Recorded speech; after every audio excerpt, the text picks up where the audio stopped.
इस वीडियो में हम संविधान की विशेषताओं को समझेंगे। आपके पास यदि एम लक्ष्मीकांत की बुक है तो सारी की सारी 17 जो विशेषताएं हैं उनको समझेंगे। बुक नहीं है तो भी कोई दिक्कत नहीं है, सारी चीज़ों को अच्छे से हम यहाँ डिस्कस करने वाले हैं। और इसके बाद MCQs वीडियो भी मैं बनाने वाला हूँ, इसके 3 पार्ट में ये वीडियो बनेंगी। हालांकि आज मैं सारी की सारी 17 जो विशेषताएं हैं उसको यहाँ पे डिस्कस करने वाला हूँ। सबसे पहली जो संविधान की विशेषताएं हैं उसमें सबसे जो पहला पॉइंट है, इसको आप स्क्रीनशॉट ले सकते हो। पहली विशेषता को हम पहले डिस्कस करते हैं, वो है सबसे लंबा लिखित संविधान। हमारे भारत का जो संविधान है वो वर्ल्ड का, विश्व का सबसे बड़ा लिखित संविधान है। इस चीज़ को आप बिल्कुल क्लियर हो जाए। तो इसके बारे में कई सारी आलोचनाएं भी हुई, अम्बेडकर जी को कई सारी बातें कही गई कि यह सबसे लंबा लिखित संविधान है। उस पर हम एक सेपरेट वीडियो पे चर्चा करेंगे कि किसने किसने आलोचना की, क्या क्या क्या स्टेटमेंट दी, उसमें MCQs वीडियो पे मैं वो डिस्कस करूँगा। मगर यहाँ पे ये समझना तो बिल्कुल ज़रूरी है कि ये जो हमारा संविधान है ये सबसे लंबा लिखित संविधान है। इसमें 395 अनुच्छेद थे। यदि मूल संविधान की हम बात करें तो 395 अनुच्छेद, 8 अनुसूची, जबकि 22 भाग थे। यदि हम अभी की बात करें कि अभी क्या परिवर्तन हुए हैं तो इसमें 12 अनुसूची, 8 से बढ़ के ये 12 हो गई। भाग की हम बात करें तो 22 भाग से बढ़कर ये 25 भाग हो गई है। और यदि अनुच्छेद की बात करें तो वो तो चेंज होता रहता है, मगर अभी लगभग 470 अनुच्छेद अभी जो है इसमें ऐड हो चुके हैं। तो ये इसका मतलब ये है कि सबसे बड़ा लिखित संविधान है। आप दूसरी ओर अमेरिका की हम बात करें तो अमेरिका में आप देखेंगे मात्र 7 अनुच्छेद हैं, जबकि हमारे यहाँ 470 अनुच्छेद। आपको आश्चर्य होगा जानकर। दूसरी ओर यदि हम ब्रिटेन की बात करें तो उसका वहाँ का जो संविधान है वो लिखित संविधान नहीं, अलिखित संविधान के अंतर्गत आता है। वो उसमें परिवर्तन उसमें भी होता रहता है। वो एक विकासात्मक संविधान का उदाहरण है। मीन्स बहुत लंबे समय से उसमें जो है विकास हुए उस संविधान के अंदर, और जो वहाँ पे ब्रिटेन में जो परिस्थितियाँ बदली उसके अकॉर्डिंग वहाँ पे संविधान जो है वो बनता रहा। खैर, ये तो हमने समझ लिया। दूसरा जो टॉपिक है वो है विभिन्न स्रोतों का उपयोग।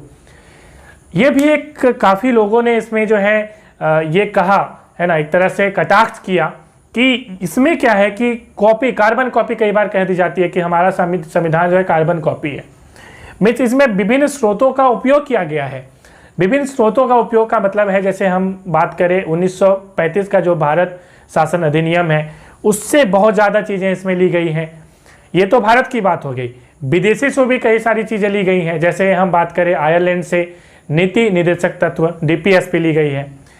दूसरी हम बात करें तो जो मौलिक अधिकार है, फंडामेंटल राइट, वो अमेरिका के संविधान से लिया गया है। तो इस तरह से कई सारी चीज़ें अलग अलग स्रोतों से ली गई है। ये एक विशेषता है हमारे संविधान की। अगली विशेषता है कठोर या लचीला। कठोर या लचीला का मतलब ये हुआ कि हमारा जो संविधान है न ही कठोर है न ही लचीला है। कठोर और लचीला का मतलब ये होता है, कठोर की पहले हम बात करें तो इसका मतलब ये है कि संविधान संशोधन आसान नहीं होता। तो हमारे भारत में ऐसा नहीं है कि संविधान संशोधन आसान नहीं होता, इसलिए हम कहते हैं न ही कठोर है न ही लचीला है।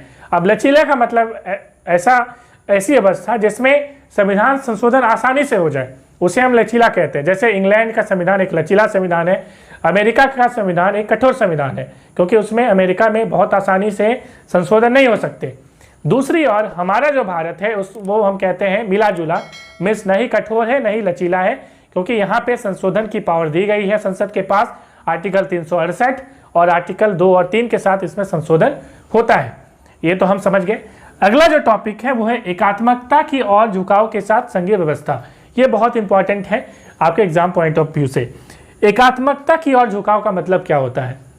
देखिए, एकात्मकता का मतलब ये हुआ कि जिसमें एक जो है पावर होगी, सिर्फ हम यदि सेंटर की बात करें तो सिर्फ सेंटर जो है पावर में होगी, राज्यों का पावर नहीं के बराबर होगा, उसे हम कहते हैं एकात्मकता। तो हमारे भारत में एकात्मकता नहीं है ना। हम कहते हैं एकात्मकता की ओर झुकाव, उसकी ओर झुकाव है, सेंटर ज़्यादा पावरफुल है यहाँ पे, मगर संघीय व्यवस्था है। यहाँ पे संघीय व्यवस्था है तो हम संघीय व्यवस्था 2 तरह के हो सकते हैं। संघ हम यदि बात करें, हिंदी में तो संघ बोल दिया जाता है, लेकिन यदि हम इंग्लिश की बात करें तो एक तो होता है यूनियन और दूसरा होता है फेडरल। दोनों का मीनिंग जो है संघ ही होता है हिंदी में। मगर हमारा जो भारत है वो राज्यों का संघ है। हमारे संविधान में साफ लिखा है, ठीक है, the India that is Bharat is a union of state. Union of state है, राज्यों का संघ है। राज्यों का संघ का मतलब क्या होता है, इसको समझिए। राज्यों का संघ का मतलब यह है कि हमारे भारतवर्ष की जो स्थापना हुई है, भारतवर्ष का जो निर्माण है वो कैसे हुआ है, तो ये राज्यों के संघ के फलस्वरूप हुआ है। ठीक है, मतलब कि इसमें कोई भी किसी के ऊपर दबाव नहीं दिया गया था। हमारा जो स्वतंत्र इंडियन इंडिपेंडेंस एक्ट 1947 का जो था, उसके अकॉर्डिंग क्या कहा गया, उसके अकॉर्डिंग ये कहा गया, ब्रिटिश भारत हम बात करें या जो देसी रियासत है, कहा गया कि जो इसमें मिलना चाहे मिल सकते हैं, जो नहीं मिलना चाहे नहीं मिल सकते हैं, स्वतंत्र रह सकते हैं।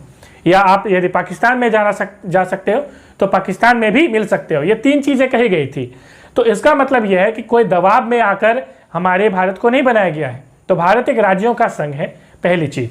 दूसरी चीज़ इसमें बहुत इंपॉर्टेंट समझनी जरूरी है, राज्यों का, यूनियन का मतलब यह होता है, यदि यूनियन में आप आ गए तो आप निकल नहीं सकते। एक बार आप जो है एक राज्य हमारे भारतवर्ष में प्रवेश कर गया तो वो निकल नहीं सकता उससे, इस चीज़ को समझेंगे आप। मगर फेडरल की हम बात करें, जैसे अमेरिका एक फेडरल है, तो वहाँ पे क्या होता है, वो राज्यों का, वहाँ पे क्या हो रहा है देखिए, वहाँ पे जो अमेरिका बना, कैसे बना, पूरे राज्यों ने मिलाकर अमेरिका को बनाया। राज्य आपस में मिलकर अमेरिका का निर्माण करता है और वहाँ पे प्रत्येक राज्य का अलग अलग पावर है, अलग अलग आप देखेंगे फ्लैग है, अलग अलग संविधान है, अलग अलग कोर्ट आप देखने को वहाँ पे आपको देखने को मिलेगा। इस तरह से फेडरल का मतलब है कि प्रत्येक राज्य स्वतंत्र है, उसकी अपनी अपनी पावर होती है, वो कभी भी उससे, उस देश से अलग हो सकता है। मगर दूसरी और यूनियन की हम बात करें तो एक बार आप मिल गए मगर आप अलग नहीं हो सकते, पहली चीज़। दूसरी चीज़ यूनियन ऑफ स्टेट में ये समझिए बहुत अच्छे से कि राज्यों ने भारत को नहीं बनाया है। भारत पहले एक था और भारत ने कहा कि भाई आप जो आना चाहें आप आके मिल जाओ, कोई दिक्कत वाली बात नहीं है। तो ऐसा नहीं कि राज्यों ने डिस्कशन किया कि भाई हम जाएंगे और जाके मिल जाएंगे, ऐसा तो नहीं हुआ था। मगर अमेरिका में जो है राज्यों ने डिस्कशन करके एक अमेरिका को बनाया। तो ये होता है एकात्मकता के झुकाव के साथ संघीय व्यवस्था। तो हमारे यहाँ संघीय व्यवस्था है, मीन्स एकात्मकता की और झुकाव जरूर है, मतलब सेंटर के पास पावर जरूर है, मतलब संघीय व्यवस्था है। संघीय व्यवस्था का मतलब है कि सेंटर को भी पावर है और स्टेट के पास भी पावर है। आपको पता है कि सेंटर को भी कुछ सब्जेक्ट दी जाती है और जो स्टेट है राज्यों को भी कुछ सब्जेक्ट दी जाती है। अब यहाँ पे एक टर्म यहाँ पे बहुत important exam point of view से आपसे पूछा जा सकता है कि हमारी जो भारत है वो एकात्मक हो जाती है कब, मतलब बिल्कुल रूप से एकात्मक, मतलब सेंटर जो है मोस्ट पावरफुल हो जाता है, राज्यों का कोई पावर नहीं रहता है। जी हाँ, वो होता है आपातकाल के दौरान। तो आपातकाल में जो भारत देश है बिल्कुल एकात्मक हो जाता है, इस चीज़ पे आप थोड़ा ध्यान देंगे। अगला जो पॉइंट है वो है सरकार का संसदीय रूप। सरकार का संसदीय रूप का मतलब सिंपल सा आप समझते हैं कि हमारा जो सरकार है, हमारी जो लोकतांत्रिक सरकार है वो संसद के थ्रू चलती है। संसद यहाँ पे लोकसभा और राज्यसभा है, तो इसमें कुछ डिस्कस करने वाली बात नहीं है। अगला है संसदीय संप्रभुता एवं न्यायिक सर्वोच्चता में समन्वय। यहाँ पे समझिएगा, संसदीय संप्रभुता, तो हमारी जो संसद है उनकी वो संप्रभु है, वो किसी पे डिपेंडेंट नहीं है, राइट, उनके पास खुद का पावर है। एवं न्यायिक सर्वोच्चता, न्यायिक सर्वोच्चता का मतलब हम बात करें तो यहाँ पे सुप्रीम कोर्ट से आप समझ सकते हो।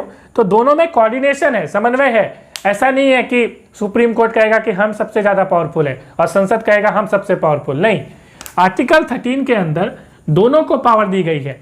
संसद चाहे तो यदि सुप्रीम कोर्ट का कोई निर्णय आया और संसद को लगता है कि नहीं उस निर्णय को पलटना है, तो क्या करेगी, संविधान संशोधन करेगी और वह निर्णय अपने आप पलट जाएगा। ये चीज़ होती है। दूसरी ओर यदि सर्वोच्च न्यायालय, सुप्रीम कोर्ट को ऐसा लगता है कि संसद ने कोई कानून बनाया है वो संविधान के अनुरूप नहीं है, संविधान के संघीय ढांचा को वो क्या करता है, बेसिक स्ट्रक्चर को वो जो है उसकी हानि करती है, तो भी सुप्रीम कोर्ट चाहे तो किसी भी संसद के द्वारा बनाए गए कानून को रद्द कर सकता है और वो जुडिशियल रिव्यू के तहत ऐसा करता है। तो ये हम समझते हैं कि यहाँ पे दोनों में समन्वय है ना। अगली चीज, एकीकृत एवं स्वतंत्र न्यायपालिका। इसका मतलब क्या है, एकीकृत का मतलब ये हुआ कि हमारी जो न्यायपालिका है वो बिल्कुल एकीकृत है। एकीकृत का मतलब है कि बिल्कुल जैसे हम बात करें डिस्ट्रिक्ट कोर्ट की, हम बात करें स्टेट कोर्ट की, जैसे हाई कोर्ट की हम बात करेंगे, उसके बाद ऊपर सबसे जो टॉप मोस्ट होता है उसे सुप्रीम कोर्ट कहते हैं। तो जब हम एक न्याय के लिए जाते हैं तो सबसे पहले सबसे निचले अदालत में जाते हैं, फिर उसके बाद दूसरी स्टेट हाई कोर्ट में हम यदि गए तो उसके बाद सुप्रीम कोर्ट में जाते हैं। तो एक प्रक्रिया के तहत जो है फाइनल जो अपील है हम सुप्रीम कोर्ट में कर सकते हैं। ये हमारे भारतवर्ष में होता है, तो इसको कहते हैं एकीकृत, मतलब कि सब में कोऑर्डिनेशन बना हुआ है ना। ऐसा नहीं है कि आप डायरेक्टली सुप्रीम कोर्ट जा सकते हैं, कुछ चीज़ों में जा सकते हैं आर्टिकल 32 का प्रयोग करके। तो समझने वाली बात यह है कि अमेरिका से आप यदि हमारे भारत का कंपैरिजन करेंगे तो अमेरिका में प्रत्येक स्टेट में कोर्ट होता है और स्टेट में जो कोर्ट होगा वहाँ पे डिसीजन फाइनल हो जाएगा। अब आप जो है वो वहाँ पे सुप्रीम कोर्ट में नहीं जा सकते, ये चीज़ें होती हैं। और कई सारी चीज़ें हैं सुप्रीम कोर्ट को यदि हम पावर की बात करें तो हमारी सुप्रीम कोर्ट के पास ज़्यादा पावर है या अमेरिका की सुप्रीम कोर्ट के पास ज़्यादा पावर है। इस पर एक डिटेल वीडियो में अलग से बनाऊंगा क्योंकि उसमें आधा घंटा 15-20 मिनट लगेगा। मैं डिस्क्रिप्शन में लिंक दे दूंगा, अगली वीडियो उसी की होगी। चलिए, तो यहाँ पे हमने ये समझा कि हमारी जो न्यायालय है वो एकीकृत है। एकीकृत का मतलब समझ गया कि सभी आपस से जुड़े हुए हैं, हाई कोर्ट, सुप्रीम कोर्ट या जितनी भी अधीनस्थ न्यायालय हैं। स्वतंत्र है, न्यायपालिका जो है स्वतंत्र है, ये भी हम समझ रहे हैं। अगला जो टॉपिक है वो है मौलिक अधिकार। ये भी एक विशेषता है संविधान की। हमारे पास 6 मौलिक अधिकार दिए गए हैं जो आप यहाँ पे देख पा रहे हो। तो मौलिक अधिकार संविधान की बहुत बड़ी विशेषता है। आर्टिकल 12 से 35 जो है मौलिक अधिकार है की चर्चा की गई है। यदि भाग की हम बात करें तो संविधान का भाग 3 मौलिक अधिकारों के बारे में बताता है। तो आगे हम यदि बात करें मौलिक अधिकारों के बाद जो अगली विशेषता है वो है राज्य का नीति निर्देशक सिद्धांत। ये क्या है? इसे हम कहते हैं directive principle of state policy, DPSP short में कहते हैं। इसमें क्या है कि राज्य को कल्याणकारी राज्य स्थापित करने की जो है बात कही गई है। राज्य का ये उत्तरदायित्व बनता है, एक देश का उत्तरदायित्व बनता है कि राज्य में कल्याणकारी राज्य की स्थापना की जाए, मतलब लोगों की सबकी भलाई होनी चाहिए। ये इस सिद्धांत के तहत कहा गया है यहाँ पे। लेकिन ये मौलिक, एक तरह से मौलिकता की बात यहाँ की गई है। राज्य जो है वो मैंडेटरी नहीं है कि राज्य को वो करना ही पड़ेगा। नीति निर्देशक जो सिद्धांत है मतलब आपकी भलाई करना है, ये राज्य के एक तरह का मौलिक कर्तव्य आप समझिए राज्य के लिए, तो वो उत्तरदायित्व तो बनता है उसका, लेकिन वो मैंडेटरी नहीं है। हालांकि 1980 में एक मिनर्वा मिल्स मामला सुप्रीम कोर्ट में एक डिसीजन दिया और उसमें कहा गया कि मौलिक अधिकार और नीति निर्देशक सिद्धांत दोनों के बीच बैलेंस जो है होना चाहिए। इसका मतलब ये हो कि राज्य जो है इसके और कदम बढ़ाना चाहिए, नीति निर्देशक सिद्धांत को भी फॉलो किया जाना चाहिए। तो आप देखेंगे अभी सुप्रीम कोर्ट कई सारी चीज़ें हमेशा जो है उठाता है कि यहाँ पे हॉस्पिटल में ऑक्सीजन क्यों नहीं है, इस तरह की बातें जो है आप देखते होंगे आजकल सुप्रीम कोर्ट इस तरह की बातें उठाता है, तो वो उसी के तहत वो चीज़ होती है। अगला जो टॉपिक है वो है मौलिक कर्तव्य। ये भी संविधान की बहुत बड़ी विशेषता है और ये स्वर्ण सिंह समिति के द्वारा जो है इसे हमारे संविधान में जोड़ा गया था। इसका मतलब ये हुआ कि मौलिक जो संविधान है, जो मूल संविधान है, उसमें मौलिक कर्तव्य की बात नहीं की गई थी। 42वां जो संविधान संशोधन हुआ 1976 में, उसके तहत स्वर्ण सिंह समिति की सिफारिश पर मौलिक कर्तव्य जो है जोड़े गए। उस समय 1976 में 10 मौलिक कर्तव्य जोड़े गए, जिनमें ये आप देख पा रहे हो। एक मौलिक कर्तव्य और जोड़े गए तो अभी टोटल हो गए हैं 11। एक मौलिक कर्तव्य जो एक्स्ट्रा जोड़े गए वो 2002 के 86वां जो संविधान संशोधन है उसके तहत एक मौलिक कर्तव्य को जोड़ा गया। तो इसको आप थोड़ा याद रखेंगे। मौलिक कर्तव्य की हम यदि बात करें तो ये भाग 4A में आता है। यदि हम नीति निर्देशक सिद्धांत की बात करें तो ये भाग 4 में आता है। इसके लिए जो आर्टिकल है वो आर्टिकल 36 से 51 है, इसको थोड़ा आप ध्यान रखेंगे। अगला जो टॉपिक है वो एक धर्मनिरपेक्ष राज्य है। धर्मनिरपेक्ष राज्य का मतलब क्या है? धर्मनिरपेक्ष राज्य का मतलब ये हुआ कि हमारा जो देश है वो धर्मनिरपेक्ष है। मीन्स हमारा कोई धर्म नहीं है, एक राष्ट्र का कोई धर्म नहीं है। ऐसा नहीं है कि आप बोलोगे ये एक हिंदू राष्ट्र है, जैसे दूसरे राष्ट्र आप देखेंगे कि मुस्लिम राष्ट्र बहुत सारे हैं, बट हमारे देश जो हमारा जो देश है वो एक धर्मनिरपेक्ष है। यहाँ पे राष्ट्र, यहाँ पे धर्म के आधार पर डिसाइड नहीं होता। आप नहीं बोल सकते कि हिंदू राष्ट्र है, मुस्लिम राष्ट्र है, तो इसे हम कहते हैं धर्मनिरपेक्ष। धर्मनिरपेक्ष का ये कतई मतलब नहीं है कि वो धर्म विरोधी है। इस चीज़ पर थोड़ा ध्यान रखेंगे। अगला जो टॉपिक है वो है सार्वभौम वयस्क मताधिकार। इसका मतलब क्या हुआ कि हमारे पास एक अधिकार है वोटिंग, जिसको हम लोग बोलते हैं वोटिंग राइट्स, ठीक है, मतलब हम लोग वोट दे सकते हैं। तो सार्वभौम वयस्क का मतलब है प्रत्येक वयस्क व्यक्ति जो है वो वोट दे सकता है, जाति के आधार पर, धर्म के आधार पर, इसमें कोई भेदभाव नहीं की जाती है।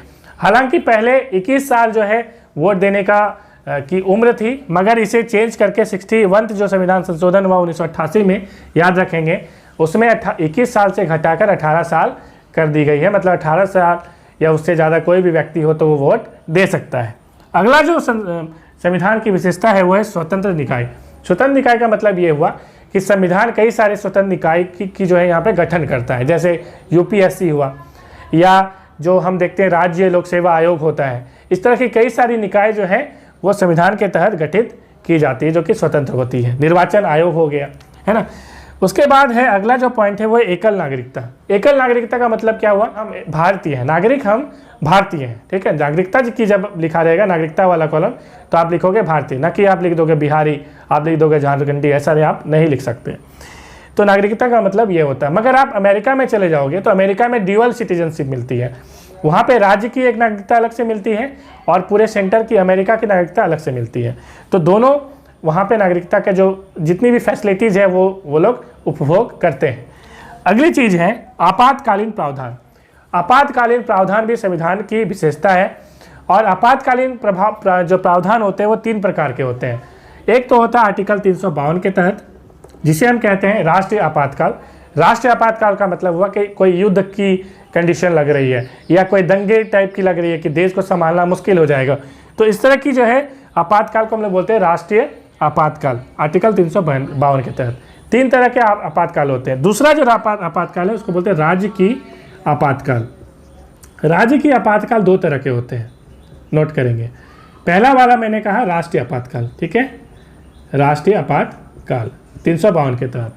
दूसरा मैं कह रहा हूँ राज्य की आपातकाल। राज्य की आपातकाल 2 तरह के होते हैं, एक आर्टिकल 356 के तहत लगाया जाता है, एक आर्टिकल 365 के तहत लगाया जाता है। इसे हम कहते हैं जैसे राष्ट्रपति शासन, इसे कहते हैं। राज्य की आपातकाल का मतलब राष्ट्रपति शासन किसी यदि राज्य में लगाया जाए तो वो राज्य के आपातकाल के तहत आता है। इसमें 2 तरह की बातें आती है। यदि कोई संवैधानिक तंत्र फेल हो गया है ना, तो उसमें आर्टिकल 356 के तहत जो है वो आपातकाल लगाया जाता है। या मान लीजिए केंद्र की कोई पॉलिसी है, केंद्र की कोई बात है, कोई संविधान की बात है, वो राज्य जो है फॉलो नहीं कर रहा है, तो उस कंडीशन में आर्टिकल 365 के तहत भी राष्ट्रपति शासन लगाया जा सकता है। तो ये हो गई। तीसरी जो आपातकाल इसमें होती है, थर्ड टाइप की, this was second one. Third type की जो होती है उसे कहते हैं हम वित्तीय आपातकाल, फाइनेंशियल इमरजेंसी, वित्तीय आपातकाल। तो यदि देश की कंडीशन काफ़ी ख़राब है, तो वित्तीय स्थिति खराब है, तो वित्तीय आपातकाल लगाई जा सकती है। अगली जो यहाँ पे है टॉपिक है वो है त्रिस्तरीय सरकार। त्रिस्तरीय सरकार का मतलब है कि हमारे देश में जो है पहले की हम बात करें तो 2 स्तर की सरकार हुआ करती थी, केंद्र और राज्य। ये गांधी जी का कंसेप्ट था, पंचायती राज जिसे हम कहते हैं। तो 1992 में नरसिम्हा राव जी के सरकार के समय में जो है 73वां संविधान संशोधन 1992 में, ठीक है, आगे जाकर क्या होता है कि त्रिस्तरीय सरकार की गठन यहाँ पे भारत में होती है, जिसे हम कहते हैं स्थानीय सरकार। स्थानीय सरकार इसका मतलब ये हुआ कि प्रत्येक गांव में जैसे ग्राम पंचायत होता है, नगर में आप जानते हैं नगर निगम वगैरह होता है, तो इसे हम कहते हैं स्थानीय सरकार। तो एक तो केंद्र और राज्य हो गई और तीसरी हो गई स्थानीय सरकार। इस तरह से त्रिस्तरीय सरकार का गठन हुआ। ये इन सारे टॉपिक के बारे में डिटेल में अलग अलग वीडियोस बनाई जाएंगी, तभी आपको चीज़ें और अच्छे से क्लियर हो जाएंगी। अगला जो है इसे हम कहते हैं सहकारी समितियाँ, कोऑपरेटिव सोसाइटीज़। कोऑपरेटिव सोसाइटी क्या हुआ कि जो 97वां जो संविधान संशोधन अधिनियम है 2011, उसके तहत जो है कोऑपरेटिव सोसाइटी को संवैधानिक दर्जा दिया गया, जिसके तहत क्या हुआ कि संवैधानिक दर्जा के तहत जो है कोऑपरेटिव सोसाइटी गठन करने का जो है बात यहाँ पे की गई कि कोऑपरेटिव सोसाइटी गठन की जा सकती है। तो मिलेंगे एक नेक्स्ट वीडियो में। Thanks for watching.